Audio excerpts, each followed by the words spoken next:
Hello, and welcome to an extra special edition of Tisky Sour.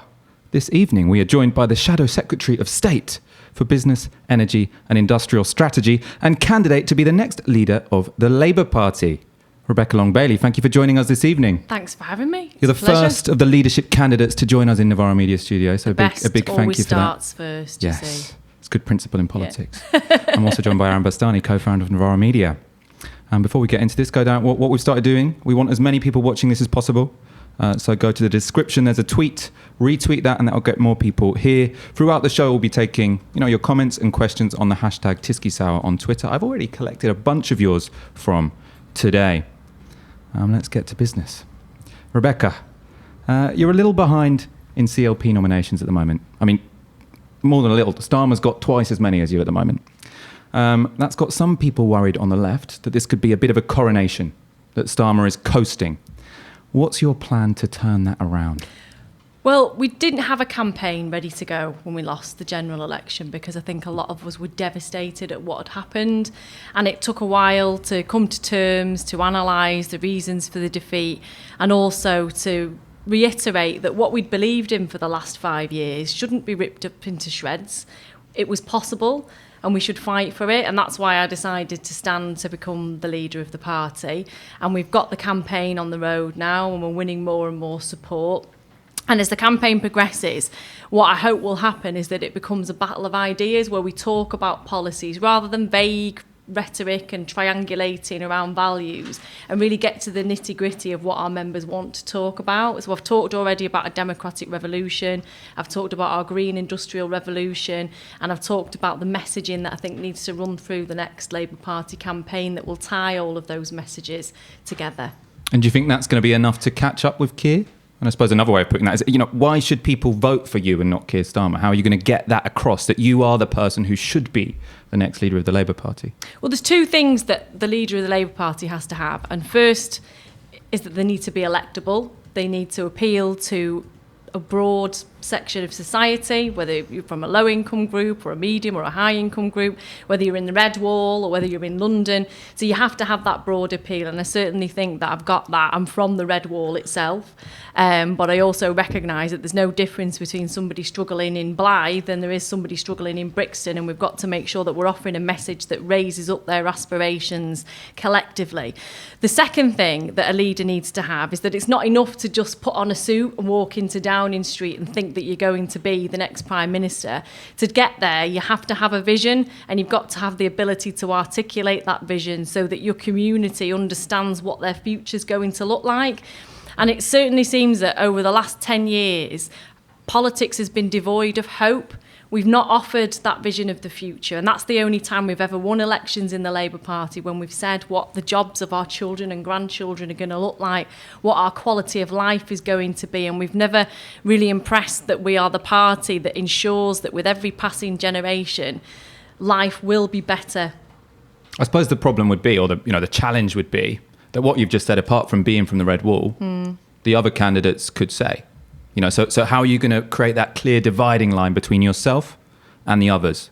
Because that's what you're going to need to do to catch up, Well, it's about what we fundamentally believe in, and that goes right into the policy detail itself. And as you know, I've spent the last 4 years developing a lot of the policies that went into the manifesto, quite detailed, focused, and that's certainly been my world for the time that I've been in Parliament, developing the vision. And unfortunately, we didn't sell that in the election campaign, and people didn't understand that many of the policies in the manifesto would have transformed their lives, and that's where we fell down on the job. But I think in this leadership campaign, it's not enough to triangulate around values and issues and say that, we are the Labour Party and of course we believe in a fair society. It's how we achieve that fair society and the policies that we implement to get there. So I'm a democratic socialist. I believe that we need to bring major utilities into public ownership. I believe that we have to own a lot of our own infrastructure so that we can push forward things like the green industrial revolution, but that also extends out into how wealth is redistributed when we create that prosperity. And that could be a dividing line between myself and other candidates who've spoken warmly about keeping our values, but really, will they go far enough, and do they believe the same things? And certainly there were popular policies with our electorate as well as our members. I suppose one reason I suppose my analysis at the moment as to why Keir Starmer seems to be doing particularly well, even though, I mean, we'd love to have him on. I mean, he hasn't blown me away in terms of his performances, but the strengths he seems to have are that people think his CV, his stature, he's a sir, and his support within the PLP might give people a little bit of peace and quiet for a while. Labour members have had 4 years of people throwing shit at them. You're allowed to swear on this show. And I think people think that if they elect the guy who looks prime ministerial and who's been knighted and who has the support of, it looks like more than half of the PLP, that's the easy option. How do you persuade people that, well, either that's not going to be as easy as they think, or taking the easy option isn't the right thing to do right now?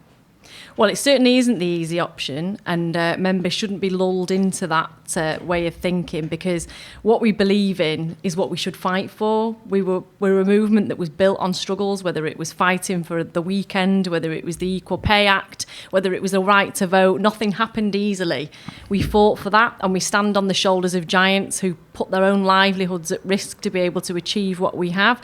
And our job as the Labour Party is to demand that quality of life and those freedoms for our communities. But I mean, in terms of, because I always find this really bizarre when people say, oh yes, well obviously, certain candidates look very prime ministerial, and what is prime ministerial? We've just elected Boris Johnson as the Prime Minister of the United Kingdom. He's so far away what you would class as a stereotypical Prime Minister. So we shouldn't just be looking at the person who's capable and articulate and able to drive forward our vision and resonate with voters. But we've also got to look for the candidate who actually has the ideas. And I have the ideas, I've been working on them, and I'll develop even more ideas as this campaign progresses. It's big idea politics. And that's the only time we've ever won an election under a Labour Party, when we've had them big ideas. Big idea politics, I like that. Aaron? Did you want to make a shout out for the viewers? Oh, let's have a shout out for viewers. Please go to, and actually while we're doing a shout out, good. Sorry, you are watching Tysky Sour, you are watching Novara Media. As you know, this show is only possible because of your kind support. So if you are already a donor, thank you very much. You're what makes this possible. If not, please go to support.novaramedia.com and make the equivalent of 1 hour's wage a month. Yesterday, I intimated we might have a second show today about the Iowa caucuses. As you'll know, the Democratic National Convention of Iowa kind of fucked up the process. So that's going to be hopefully tomorrow, and we'll have an extra special guest from the United States. So that will hopefully be going out tomorrow around 7, so stay tuned for that. And that's, of course, before my interview with Phil Miller. Got a great new book out about British mercenaries in the 1980s, some of the bad things they did, in any case. Let's carry on with this evening's interview. You've talked about the capacity of the coup in 2016 to undermine the Corbyn leadership, the whole project, really, from 2015 all the way through to last December. Given that, and I think that's a pretty incontentious kind of, obvious point, why should anybody who participated within that coup be the successor to Jeremy Corbyn and lead the Labour Party? Do you think that those people actively involved in it should necessarily be excluded from potentially coming next? Well, I don't agree with what happened, and I think it caused a lot of destruction within the party, and it's certainly one thing of a suite of many things that contributed to our electoral defeat, I think, because divided parties don't win general elections. And when you spend that long undermining the leader of the party, then the media certainly, certain elements of the media, I should say, do take an interest in that, and it does, paint a very, very bad picture to our electorate. But we are a broad church, and we were formed all those years ago in realisation that unless we brought together all elements of the so-called centre-left of politics, we'd never be able to form a credible force to defeat the Conservative Party. But by bringing together all of those interests, that means that we have different opinions on things. We've got different groups within the party pushing different policy agendas. And that's a really positive thing if you harness it in a positive way. And there's a recognition that whoever is elected by the members as the leader of the party, we follow them and we support them come what may. And that's what I hope members of the Parliamentary Labour Party and indeed our membership do after we've elected the leader of the party, whether that's me or whether that's one of the other candidates, because we can't have another 4 years like this. It's incredibly destructive. But I also think that when we do find that discontent within the party, that we deal with it straight away, and we have to be far more ruthless in calling it out and not letting it drag on, because we saw it drag on for 4 years, and it shouldn't drag on for more than a day. Who do you blame primarily Aaron, for one moment. that? While you're doing that follow-up, I'm just going to lower your mic slightly. Is it too high? Lots of people in the comments are saying they want to see your whole face. I think it's as low as it goes. Is it? Yeah, I think so. Maybe get a cushion for Becky. You might be able to raise your seat a little bit. These are bad chairs. The good chairs. Yeah, the if good you just sit chairs- up. Sorry about that. That's our bad. The good chairs are given to the producers here. They actually have, incredibly comfortable ergonomic chairs, and we have the IKEA cheapskate chairs. So it's because we look after people at Novara Media. I get that. I understand that the Labour Party is a broad church, but isn't there more to it that you've got people like Angela Rayner, Emily Thornberry, who don't agree with Jeremy Corbyn's politics necessarily, but they were team players. Yeah. And so is there a case to be made that if somebody's not a team player, regardless of politics, they don't deserve to lead the party? It's a bit like a business. If you've got somebody who's a deputy director and they make a bunch of decisions which mean the CEO has to stand down and the company's in free fall, very few people out there would say, you've earned the right to be the new CEO. Why is the Labour Party any different? Well, I don't know every individual who was involved in the coup's rationale for why they did what they did. I'm sure they were doing it for a certain reason and because they believed very strongly in it. I didn't think that it was the right thing to do. And, we've got to forgive and we've got to forget. And if people want to go on a journey, and hopefully the journey that they end, the destination that they come to is one where they realise that the only way to win an election is to unite as a party, then that's fine. And I think that they can be involved. But I think any discontent after this leadership election has taken place, it shouldn't be condoned. Of course we have our disagreements, but we have them in private, behind closed doors. We don't do it in public. We don't go to the media and have our spats with each other very, very publicly, because that's incredibly destructive. So as long as we recognise that, and once we've reached a consensus on a particular issue, we move on and we unite behind the leader, then I don't have a problem with having that broad church, and that's certainly what I'm trying to foster within the party. So you said it lasted 4 years. It shouldn't last more than a day. Do you think that Jeremy Corbyn and his team and MPs around him like John McDonnell, do you think they also have to take some of the blame because they didn't nip it in the bud, they weren't firm enough, early on enough? I think, living through it at the time, I know that, there was attempts to reach out, on all sides, and it just simply didn't work out. And, it's easy for me to say, we should have acted differently and we should have been far more ruthless. I think I'm probably a very different personality to Jeremy. We all love Jeremy because he's so lovely and he does try to bring as many people on board, but sometimes I think you probably do need to put your foot down very strongly when you see people are acting out of line, shall we say. Do you think that Keir Starmer, who's obviously the front runner, do you think that he is hyping up his left-wing credentials? Do you think he's presenting himself as a more left-wing candidate to win the leadership? Obviously, 59.5% of the membership voted for Jeremy Corbyn, affiliates and supporters in 2015. He knows he has to say and hold a bunch of positions in order for him to win. Do you think he's doing that to win, or do you think he believes the things he's been saying since December to win the leadership? Well, I don't know. I can't get into Keir's mind. And I think that what we need to see in this leadership campaign going forward is a discussion about policy and where the candidates all stand on particular policy issues. Because we've seen a lot of sloganeering and, warm comments about, and this is from all candidates, that we shouldn't veer too far away from our policy agenda. But what does that mean in practice? Does that mean that all of the candidates support the democratic public ownership proposals that were set out? Does that mean that we're going to set up a Ministry of Employment Rights and repeal all anti-trade union legislation? Does that mean that we're going to roll out with the full green industrial revolution, including all the 30 actions by 2030 that I set out in detail? And we need to reassure members that this is what the candidates are going to do, and if they're not going to do that, then they need to explain their rationale and why they believe in different things. But you've known Keir Starmer for 4 years. I don't know if it's been longer, but you've worked alongside him for 4 years.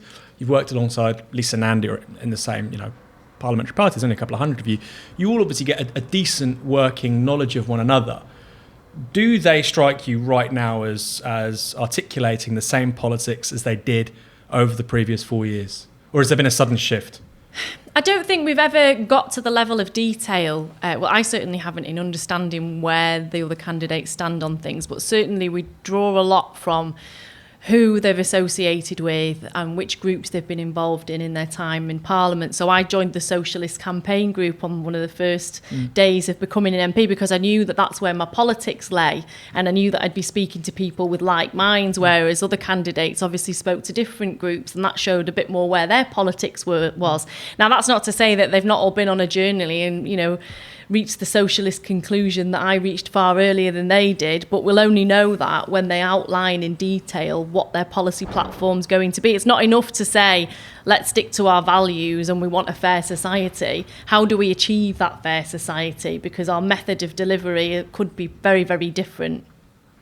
So one of the themes of, I suppose, this campaign is that the media have portrayed you as the continuity candidate, and to a certain degree you've been trying to resist that moniker. Do you regret that at the start of the campaign you gave him 10 out of 10? Although that was a cheeky interviewer that kept asking question after question, and you probably didn't get the full interview.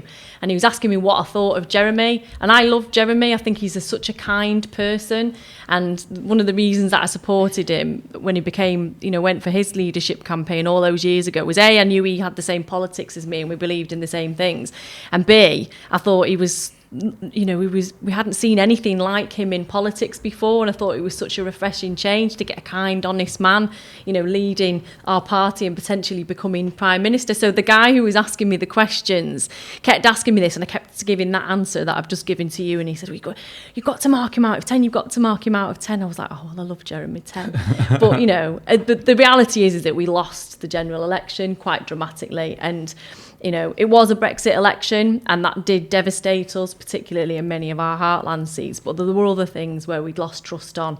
Tackling anti-Semitism within the party is one, division within the party is another, and the campaign itself, and not having an overarching narrative that tied together the policies that we were trying to sell. Because most people don't read the manifesto, let's be honest. Unless you're into politics or you're a bit geeky, you would never sit there of a night and read the entire thing. So you have to have a critical message that resonates in the same way that the Tories did with their Get Brexit Done slogan. They had no policies, just a slogan, and that's what won the general election for them. There seems to be a bit of a consensus emerging among lots of the candidates and lots of Labour figures and commentators that whilst all the policies, well, not every Labour MP agrees with this, of course, but while lots of the policies were on their own terms popular, when they were offered as a package, there was too much to deal with, and it became unbelievable, and people didn't think that the Labour Party would be able to deliver it. So I suppose one way you can respond to that is say we needed a better narrative. The other thing you might do is get rid of some of the policies. So are there any that you might get rid of just for the sake of, you know, streamlining and making the manifesto a more concise document? What do you think one can afford and the party can afford to no longer be offering to the public at the point of a general election? It's not that you shouldn't offer them to the public. I mean, there were things in the manifesto that would have been deliverable within 5 years, and it was critical to have them in there. And then there were other elements that were part of a longer term programme. So I don't think it's unwise of us to have a manifesto and then a longer term programme. So the 4-day week's an example of that. So that was taken out of context by certain media outlets, and, you know, people kind of thought that we were suddenly going to impose a 4-day week on the NHS. But what we were actually saying was that once we've got a robust industrial strategy that improves productivity and we're at a state where we can implement a 4-day week, then in particular sectors, through sectoral collective bargaining and trade union representation, we'll see if that can be achieved. It wasn't a case of snapping our fingers and putting everybody on a 4-day week when it wasn't sustainable. So that sort of thing would go into a longer term programme. So I think it's important to differentiate between the two. But in an election campaign, you can still have all of your great policies in a manifesto, but you pick out key ones that you're trying to sell, that you know will resonate with communities, and then you tie them into a message. Whereas I think what we did was we kind of came out with as many different policies as we possibly could every single day, to the point where even, you know, me as a shadow cabinet member was getting emails about different policies, and you couldn't keep on top of them all. And I suppose my impression from the campaign was one of the reasons there were so many policies announced was because it was trying to wrong foot the media, I suppose, because they knew that what the media would be trying to do is creating a negative story about Labour every day, unless Labour announced a new policy, in which case they'd have to, you know, cover free broadband, for example, instead of, you know, the latest controversy about Jeremy Corbyn. Yeah. And I think most Labour members are quite keen to know what will the next leader do to deal with the media in a somewhat, in a more successful way than has been done, especially over the last 2 years. So what are the concrete things that you can sort of commit to that you think will make that relationship different between yourselves, the media, and the public? How do you deal with the media more successfully, and if not, how do you communicate with the public without the media intervening and mucking it all up, basically? Yeah, I think there's a number of things that we've got to learn from the last 5 years. And the first one is that we have to be far quicker at rebutting smears and misinformation. And that means that we've got to set up quite a robust rebuttal unit within the party to be able to do that. Did they not have that already? We did. We had our own kind of press operation, but I think that needs to be widened, and there needs to be, separate from your day-to-day press handling, a specific rebuttals unit, not unlike the one we had under New Labour, actually, although we're in a completely different time now with social media. But you've got to have those people constantly responding to things. One of the things I noticed from this leadership campaign is how quickly a lie can travel. And, a blogger, for example, might put something on Twitter that isn't true. And if you're not on top of it straight away, tweeting them and saying this is a lie, it's not true, then the media launders that and makes it into a news story. And by that time, the rest of the general public believe that, in my case, I was married to a millionaire, which I would have took on the chin, by the way, for everybody, but it wasn't true. And, we had to kind of nip these sorts of things in the bud. So that's an example of what we need to happen, what needs to happen on a party level. We've also got to be open with the press. And, there are many media outlets that will give us the opportunity to talk about our policies, and it's right for them to be critical, because the job of the media is to report the truth and to criticise and to pick the holes and things like that. But where we have media outlets that are just intent on smearing us, I don't think it's productive for us to continue engaging with them in the way that we have, because we're never going to get the reporting that we deserve, and we've got more important things to do. And I think it's also important to recognise that the staple media that we've got at the moment is not going to be enough for the Labour Party to win a general election, and we've got to broaden our horizons and work with new media outlets, not unlike yourselves, but also understanding that the world of media is changing, and the way people obtain their media isn't like it was in the olden days. They don't just watch the news at 10. They don't just pick up a paper and buy it at the local shop. They're getting a lot of stuff online. So all of these avenues of communication need to be explored. And then the last point is about social media. And this is more kind of veering into campaigning. We were on the back foot, I think, in this election campaign. We had a great 2017 election campaign, and I think we left everything as it was there, but didn't recognise that the Tories had employed quite an insidious social media campaign where they were targeting specific demographics, specific groups. If you were on Facebook and you had certain hobbies, you'd get an advert linked to those hobbies that was connected to the media. And the Labour Party, funny jokes and funny videos and things like that. And we were getting a lot of it fed back to us on the doorstep, whereas we weren't doing that. It's a bit like the stuff that, Cambridge Analytica scandal. Not that I'm saying that the government, in case there's a libel case in the offing, not that I'm saying that the government has employed them, but it was that style of kind of psychological kind of focused posts on people, and we've got to be on the front foot with that if we're going to be in with any chance at all in the next election of being able to counteract it. They raised their game, we didn't. Yeah, exactly. Just want to say, we've got almost 2,000 people watching. If you think that Rebecca's coming across well, if she has your vote, why not share this video? Share it under the hashtag TiskiSour on Twitter, but also just share it with a friend. Say, I think she's coming across really well. What do you think? If you think she's doing poorly, you can do that as well. But we would encourage sharing the video because we want to take this to as many people as possible. Labour have struggled to settle on a political and a psychological definition of Boris Johnson. Some people use the kind of moralising angle. They say he's a bad person, he's a liar, he's a philanderer. Just for legal purposes, I'm not saying any of that. And then other people say, well, actually, he's incompetent, he's a poor politician. So you've got the moral critique, you've got the political critique, but Labour hasn't settled on what's best. How do you think you could beat Boris Johnson if he was the Tory leader? And what would be your pitch in contrast to him? Well, he's not incompetent, That's for sure. He hasn't got to where he's got by being the befuddled buffoon that he tries to play. And that's been a character that I think has taken him many years to craft, to the point where, you know, many of our constituents would probably say, oh, yeah, I wouldn't mind having a pint with Boris Johnson. But that's not the real Boris Johnson, and I think we need to expose who he really is. He isn't one for detail. He struggles with forensic analysis, and that's where I think he would certainly be on the back foot when it comes to our Prime Minister's questions that we would have together. And I don't think he'd be able to deal very well with a northern working class woman who says it how it is and really takes him to task.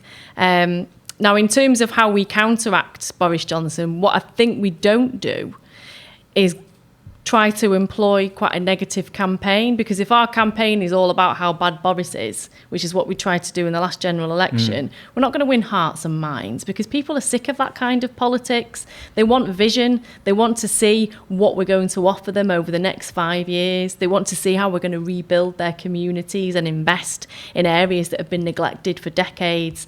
And to do that, we've got to set out exactly what each local area would look like under a Labour government, what kind of factories are going to be there, what kind of businesses are going to be there, how wealth is going to be distributed, what the homes of the future are going to look like. And we can do that. We were part way there in the last manifesto with the Green Industrial Revolution stuff and ushering in a new era of public luxury in people's homes and through the technology that they would be able to access.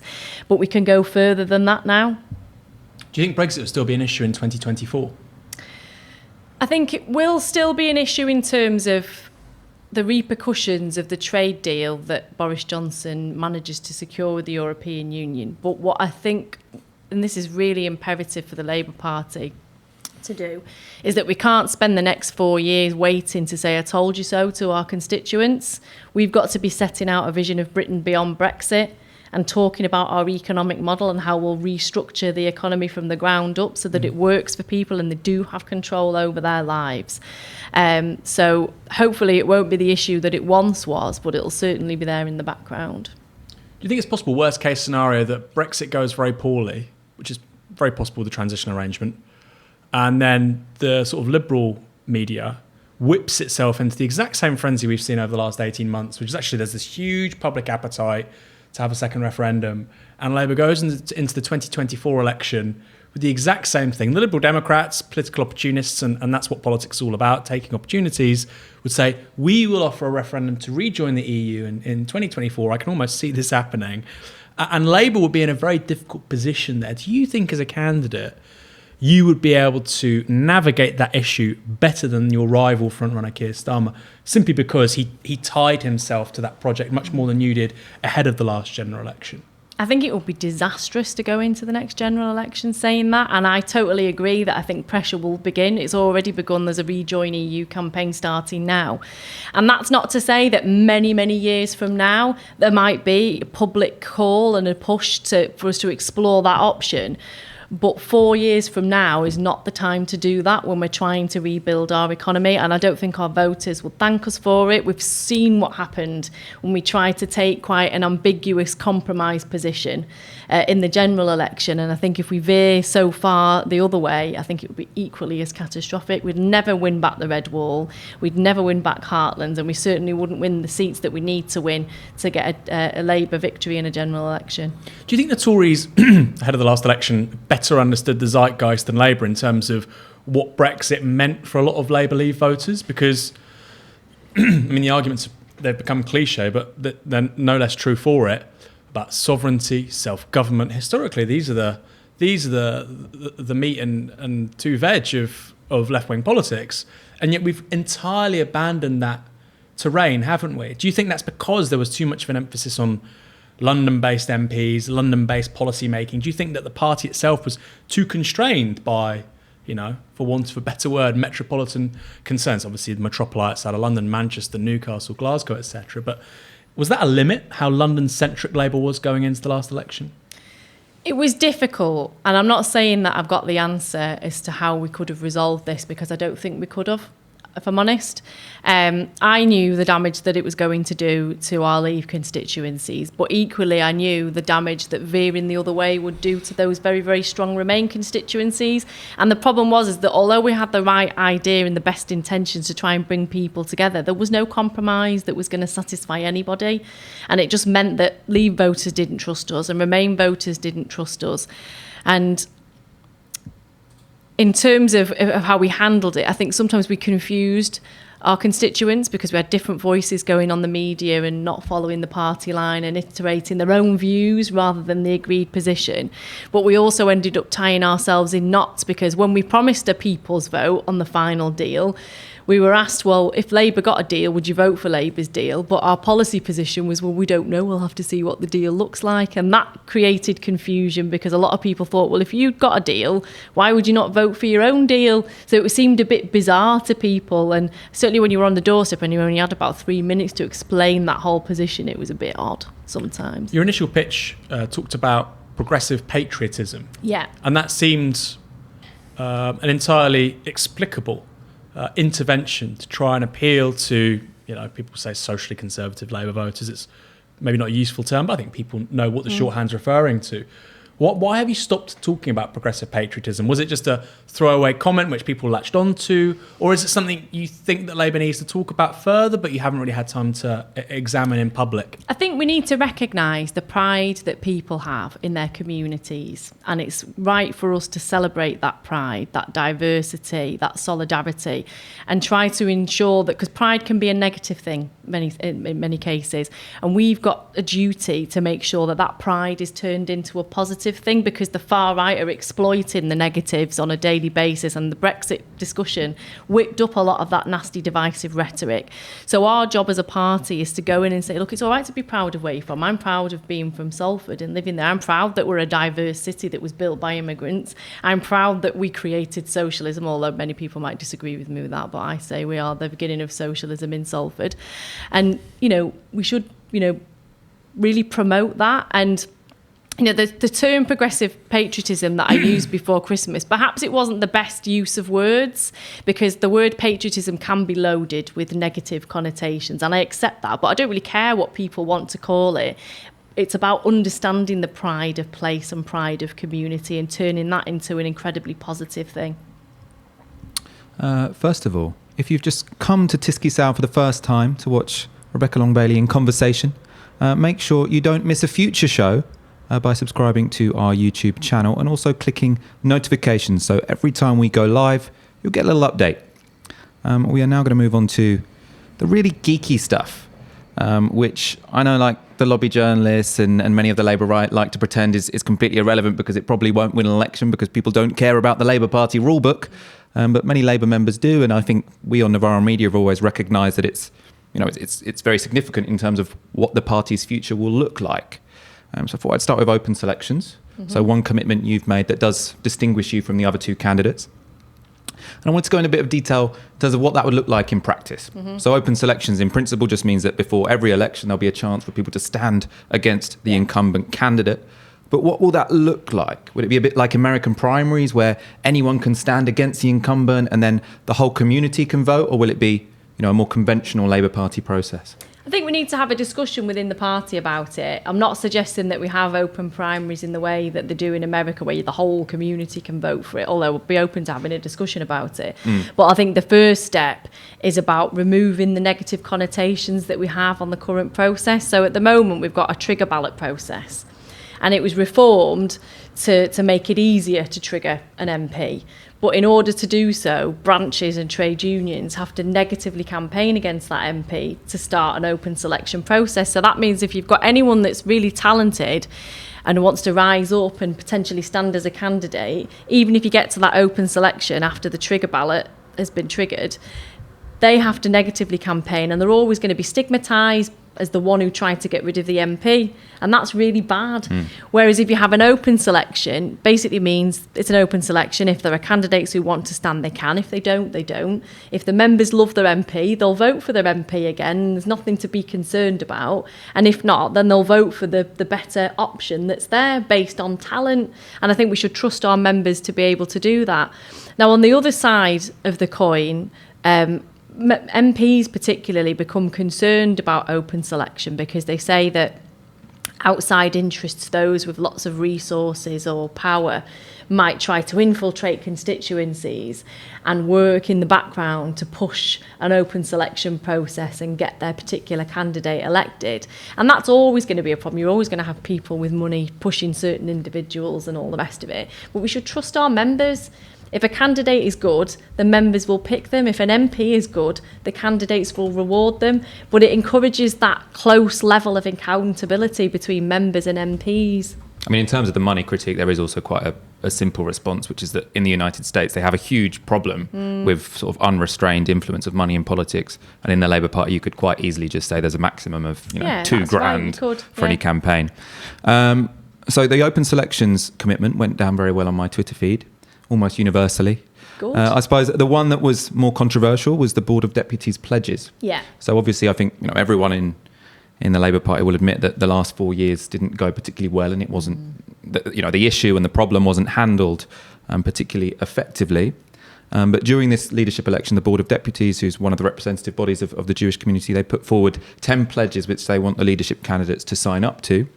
And many people considered these, either unrealistic or potentially a bit McCarthyite even. So the one that stood out to me is, I'm not sure if this can really, function as a rule for a political party, was any member, it was pledge number 5, if you've got them all memorised, I don't know, any member who supports or campaigns or provides a platform for people who have been suspended or expelled in the wake of anti-Semitic incidents should themselves be suspended from membership. Now, for me, that sounds kind of odd, doesn't it? Because someone could have been suspended following a, allegedly anti-Semitic incident, which you might think wasn't so, and they haven't yet been found guilty. So to say that you will yourself be suspended if someone else is accused of something seems a little bit unworkable to me.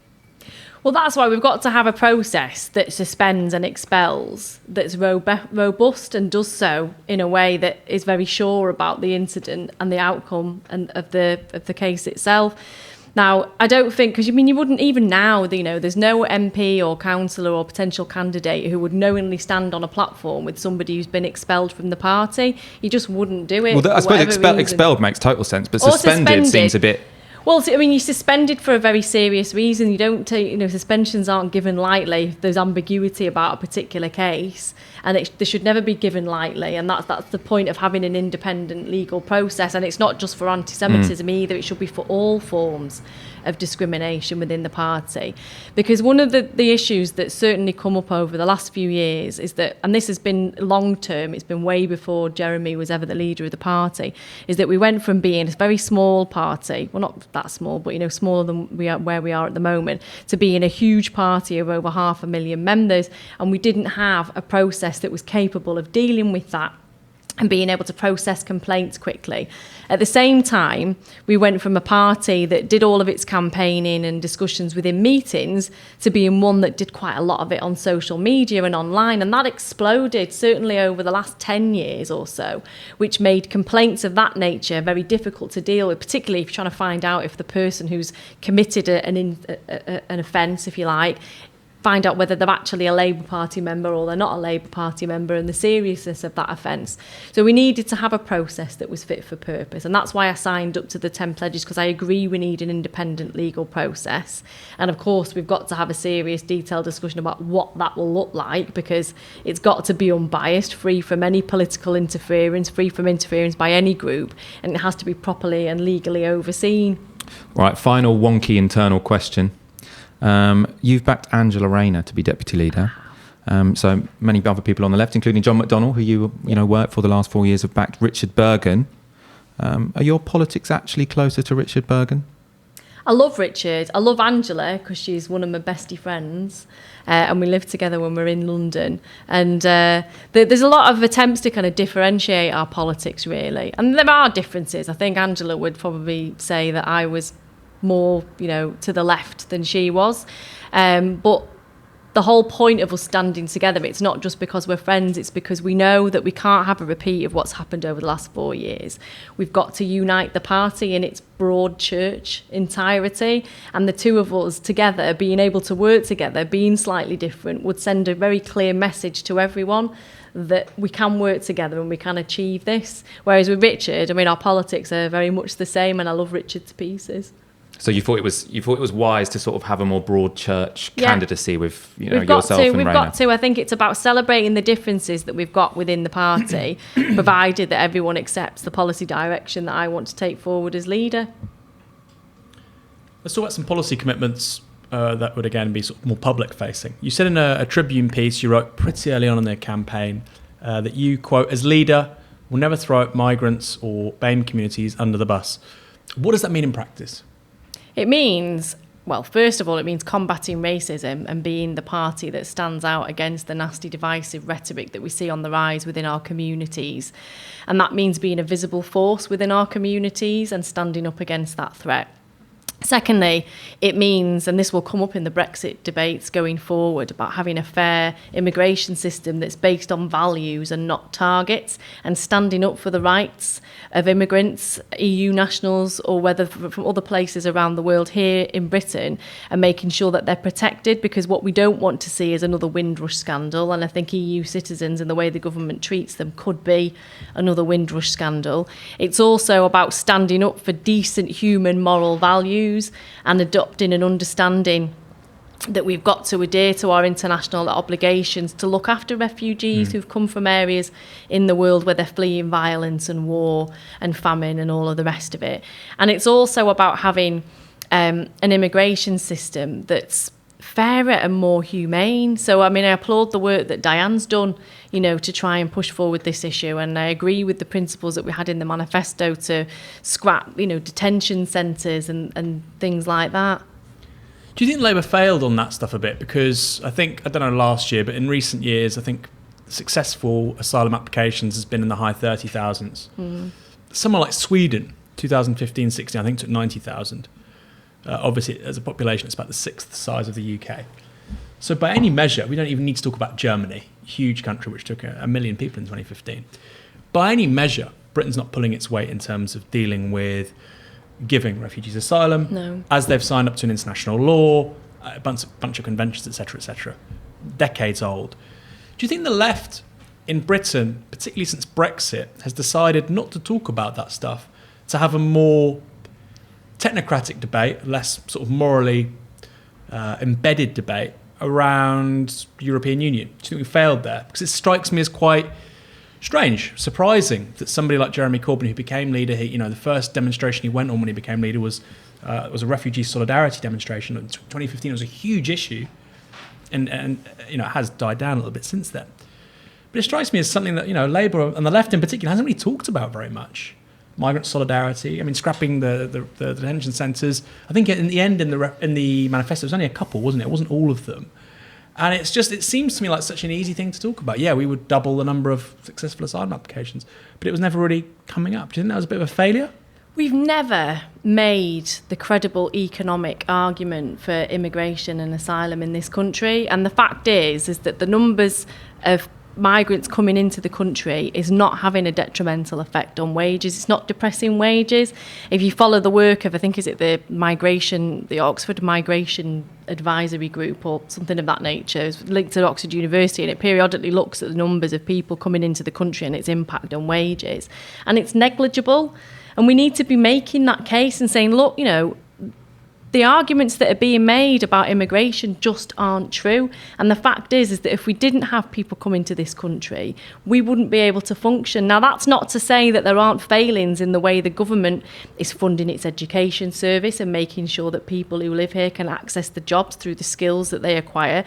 It is right to say that the government isn't properly funding a housing system that makes sure that we all have somewhere to live. Well, that's got nothing to do with immigration. That's the government's own failings. And we need to be very clear about setting out those arguments. Would that be a big fulcrum of policy for you then, to make that case to say, and I agree with you, all the literature suggests that's entirely not correct with regards to immigration compressing wages. Is that something you'd really go on the front foot about as Labour Party leader and shy away from it? We do need to have a coherent argument, and sometimes we've thrown little bits in, like we've talked about how reliant the NHS is on immigrant labour. We've talked about the negative elements of being a member of the European Union in such terms as talking about the undercutting of wages and saying, look, it's not people who are coming to work here, this is unscrupulous employers who are undercutting wages and exploiting those workers and putting those workers here at a detriment. But we always talked about these little things in isolation without encapsulating them in one big economic argument that proved to our communities that immigration wasn't the issue, the government was. And that's our job. It's our moral job as well as our economic job to do that. So a big political debate that might be down the road would be that clearly the Tories want to get rid of freedom of movement. That's going to happen. It ends, well, it's ended effectively. It'll end when we leave the transition arrangement. They'll want to replace it with an immigration system which is points-based. That itself is interesting because Australia has a points-based system, takes far more people in than we do every year as a proportion of the overall population. One debate you can see down the road is we should join the European Economic Area, the EEA, or EFTA. Now, that would entail freedom of movement, and you can see why that would appeal to some Labour members. Yeah. And it would also entail access to the single market. But it would then mean that Britain becomes a rule taker, not a rule maker. And I do see the really strong argument to say, well, if you're going to be in the EEA, you might as well be in the European Union. I think that's a really strong argument. I think it's the best argument against the EEA. So how would you navigate those debates around sovereignty, freedom of movement, immigration policy? How do you think you would be best placed as a opposition leader of the opposition, confronting a Tory party with that policy of a points-based immigration system? What would you be arguing for? I don't think a points-based immigration system is the way to do it. I think we need a system that's based on values and not targets. And already the government's plans for a point-based immigration system has been heavily criticised. In terms of, we've got to be pragmatic about this. I mean, I'm in favour of free movement, and I'll be honest about that. But where we are now is not leading us down that path. I don't think the government is going to want to join the European Economic Area because it means being too constrained in what they're able to do going forward. So they're going to try and negotiate a separate bilateral trade deal, which is going to have some element of immigration-related terms within there. The European Union are unlikely to agree to freedom of movement unless we agree to the other freedoms that involve being either a member of the EEA or a member of the European Union, and our government doesn't want to accept those.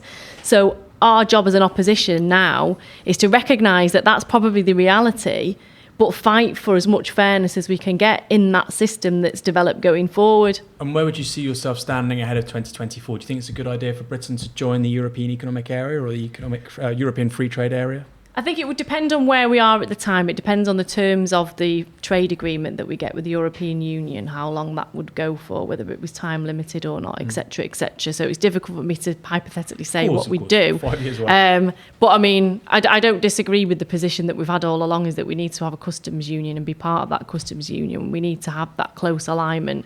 We also need to make sure that we have a floor under rights and protections and that we're travelling together in as much as is possible to do that. But that's not to say that there aren't negative things. I've spoken previously about, my concerns about state aid, for example, and that was heavily referred to in the withdrawal agreement, both Boris Johnson's version and Theresa May's version, that would have stopped us from taking certain action to invest in particular areas or industries that we should be able to do.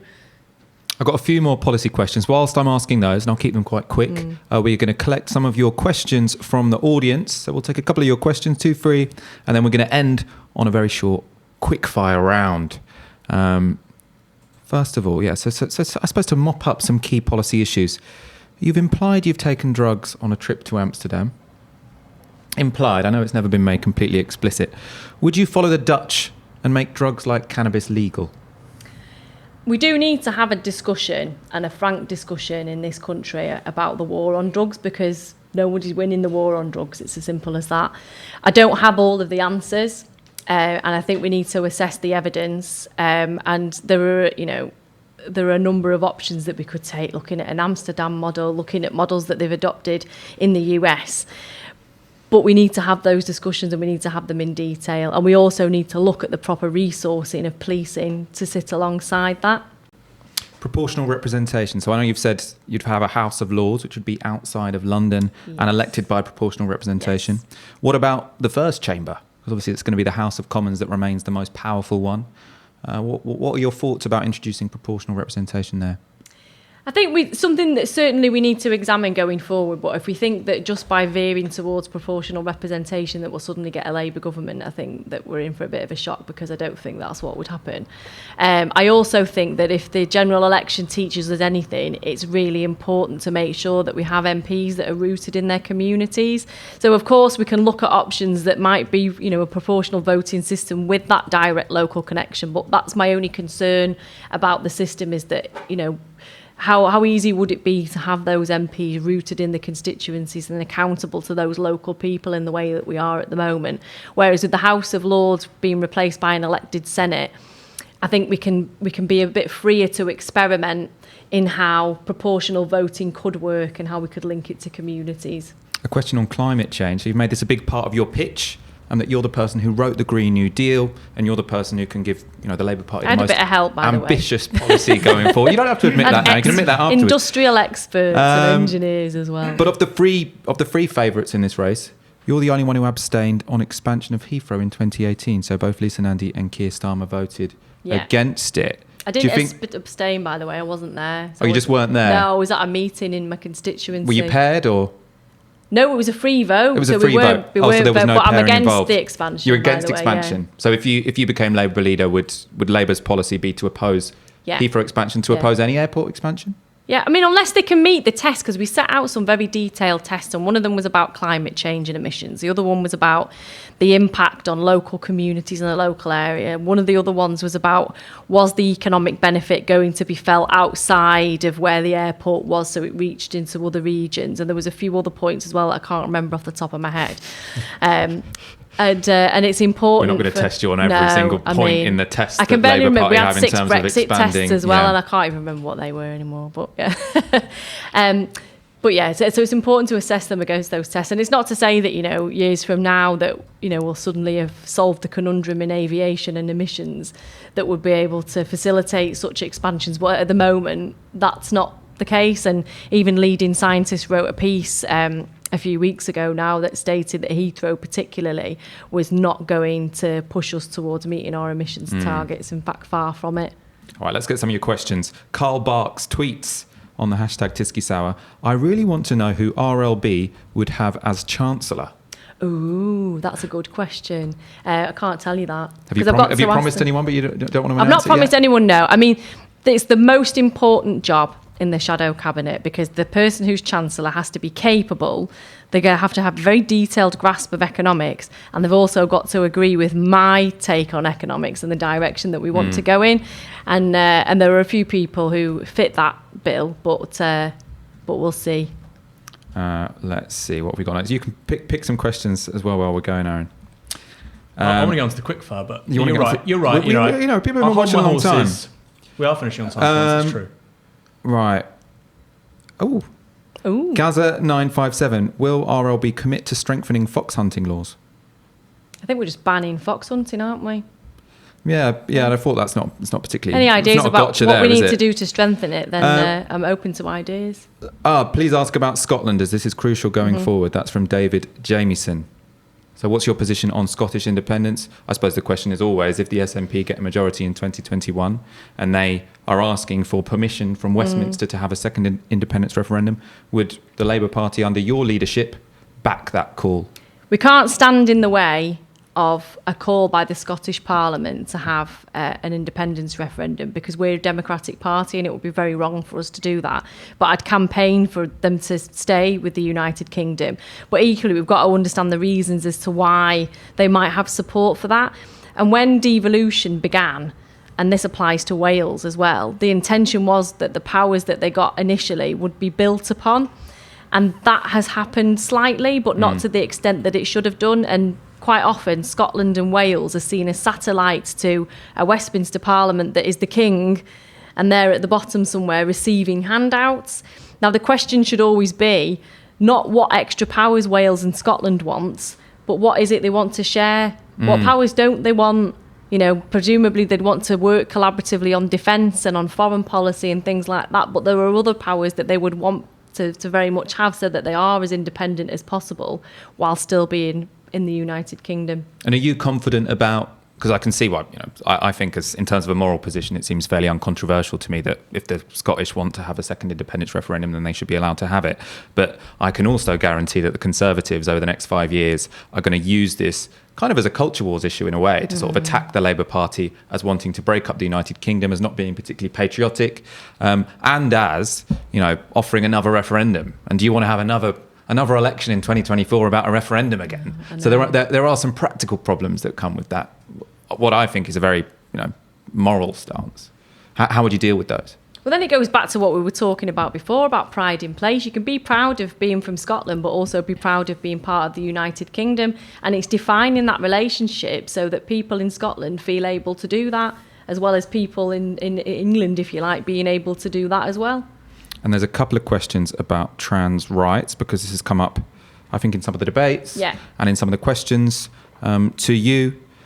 So I suppose I think that a question is being asked about, should there be a debate about trans rights, or should self-ID just be taken as a given and the conversation end there? No, that's it. End of. Self-ID should be made law. We're going to go on to the quickfire round. It's always my favourite part of these shows. And before we go on to that, actually, I just want to say thank you so much for coming on. Because as a leadership campaign, as a leadership candidate, I think it's very, honourable to subject yourself to an hour of grilling on a show that is mainly watched by, Labour grassroots members. None of the other candidates have committed to it yet. I hope they do. For leader, obviously, for deputy, we've had Dawn Butler on, and we're going to have Bergen on Monday.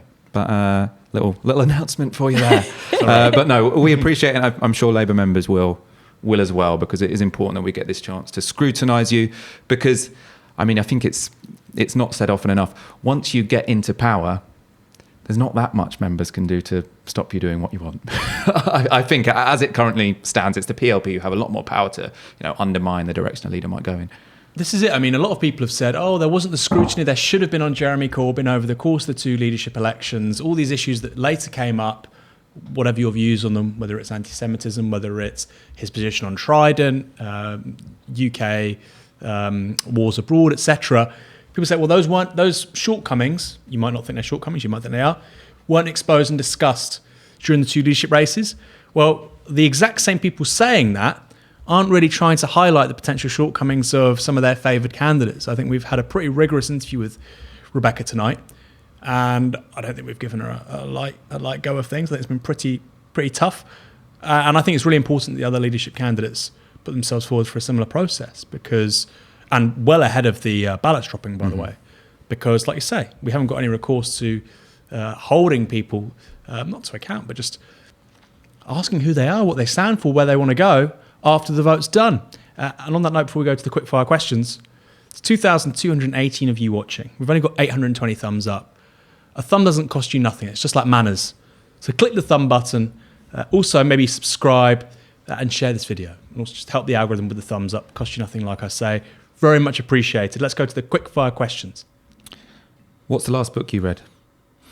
Oh, God. What was the last book I read? I'm trying to remember now. I was reading, I'm halfway through it at the minute, it's Friends of Harry Perkins. Oh, so is that a sequel to it's a very Chris British Mullen, coup? yeah. Ah, so you're thinking one step ahead. I am, yeah. If you win the Labour leadership election, then what are you going to do to get across the deep state so you can enter power? I've also been reading Diary of a Minecraft Zombie to my 7-year-old as well, but that doesn't really count, does it? What makes you angry? What makes me angry? Outside of politics. Outside of politics. Oh, that's a good one. I think it could be either. Do you know what makes me really, really angry? That this really does literally take me to the edge of incredible Hulkness. You know, when people park in disabled spaces in shopping centres, and we get it in the Trafford Centre, and people with really flash cars, who I think are probably footballers, park in the disabled spaces because they can afford to pay the parking ticket, and then the people who need to park in the disabled spaces can't, and that really... And how do you know they're not disabled? Because you see they don't have the blue badge. There's no blue badge. Yeah. I like that. It's very community watch kind of thing. You look at the badge and then you should take a picture and send it and shame them on Twitter. Keir Starmer has said he wouldn't give an interview to The Sun during the leadership election. He didn't commit afterwards. Would you speak to The Sun? Would you give them an interview if you were elected leader of the Labour Party? No. I mean, after what they did to the people of Liverpool, no. Do you support HS2? I do, because I think it takes cars off the road, but I understand the concerns that people have about it. I've got to give this one to Aaron because it's his topic. Who should own Manchester United Football Club? You were born you know, in that neck of the woods. Who should own Manchester United Football Club? Who should own it? The fans or the Glazers? Fans. Facebook or Twitter? I don't like it either. Oh, really? Are you not a social media person? No. I do, obviously, because I have to, because I'm an MP, but I'm not really a social media person. Which past Labour leader inspires you? Ooh, that's a good question. Inspires me. Or Labour politician? Labour Maybe politician. They didn't become leader. One of my most favourite politicians is the former MP for Salford, Frank Alone, who was a really, really good man. Would you sit down for an interview with Alistair Campbell? I would, yeah. Why?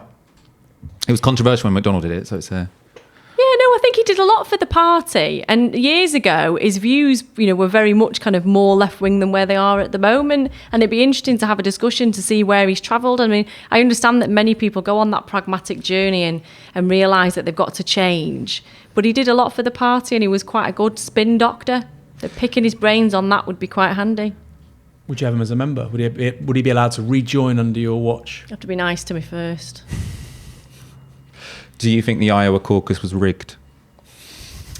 I haven't seen it yet. I just I know that you've probably been too busy for that. That was a story last night. We got last excited last night because somebody said Bernie's won Iowa, and we were like, yes. But then, obviously, there's been all of the controversy afterwards. All right, we've had you on for an hour. We're going to have to let you go.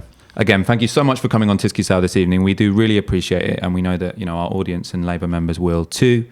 Please share this video. Send it to people, as Aaron says. Send it to people who you think will like Rebecca's performance. Send it to people who you don't, because this is all about having some scrutiny of the candidates. Because unless we have scrutiny of the Labour leadership candidates, members don't know what they're voting for.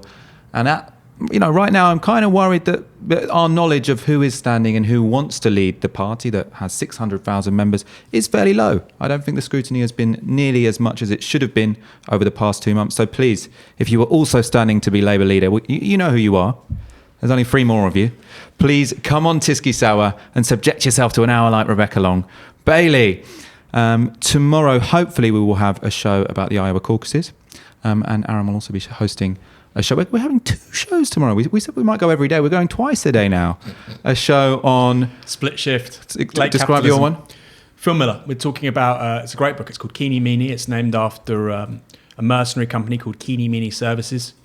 And they were basically mercenaries who left the SAS in the 1980s. They went to train the Sri Lankan Special Forces, integral in war crimes against Tamil minority in Sri Lanka. And the British government at the time had knowledge of it. Very, very, very interesting. What are your plans tomorrow, Rebecca?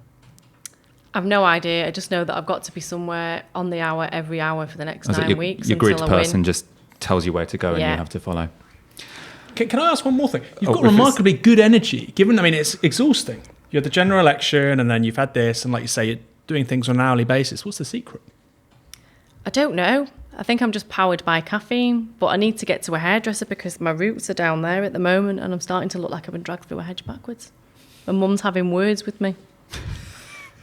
You have been watching Novara Media. You have been watching Tisky Sour. As you know, this channel is only possible because of your kind support. So please go to support.novaramedia.com. We're not funded by billionaires. We're not funded by the state. So we can have whoever we want on and we can talk about whatever we want. Which the last 4 years has shown is quite important when it comes to the state of Britain's political media. So please do that. Like this video. Make sure you're subscribed and we will see you tomorrow. Good night.